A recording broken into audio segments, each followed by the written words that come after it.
Good morning, everyone. I hope y'all are doing well. I'm going to do these notes from the campaign about once a week and let y'all know what we're learning through this process. We released a platform last week, and our uh, donations went up by 50%. So that's a positive sign.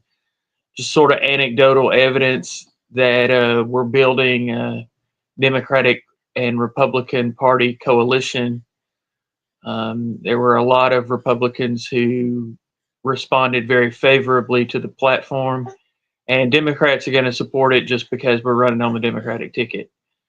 Um, this won't be all Republicans. There's going to be some people who won't vote for a Democrat no matter what the platform is.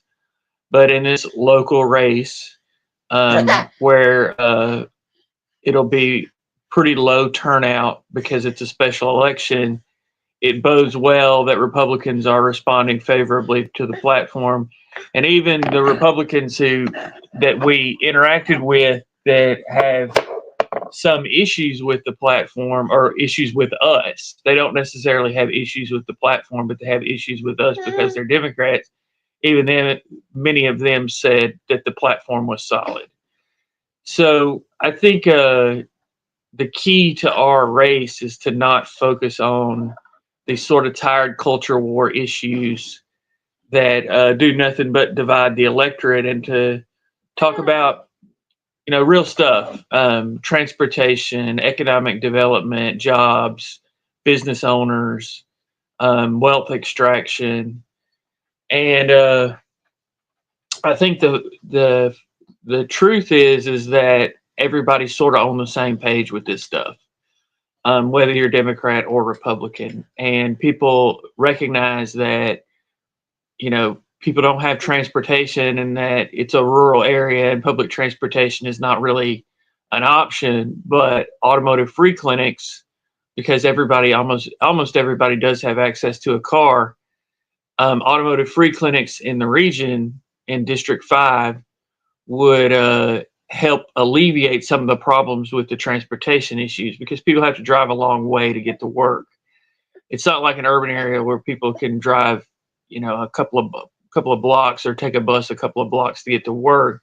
It's miles and miles and miles to get to work. So people in the area, Republicans and Democrats alike, recognize that automotive free clinics would be an essential part of the community if we were able to get them passed. Likewise, the hero problem, everybody recognizes that opioids are a huge issue in rural areas, and the addressing the opioid epidemic with Narcan vending machines, it's a simple solution. It doesn't cost a lot of money, and it's very effective. You're saving thousands and thousands of lives just by making Narcan available to everyone. Our economic development plans are about, creating a public bank, promoting small businesses, real small businesses through microloans. We're not talking about big manufacturing organizations. We're talking about landscape shops or landscape businesses and people making pastries in their houses, and it's real small type stuff. And Republicans recognize how that could work and that could make a big difference in the community. So it's interesting to see how this political coalition is starting to come together at the very beginning of the campaign. Now we'll see what our opponent does to counter that, but it is very interesting to see that there's a lot of positivity about Ryan's campaign here at the beginning, even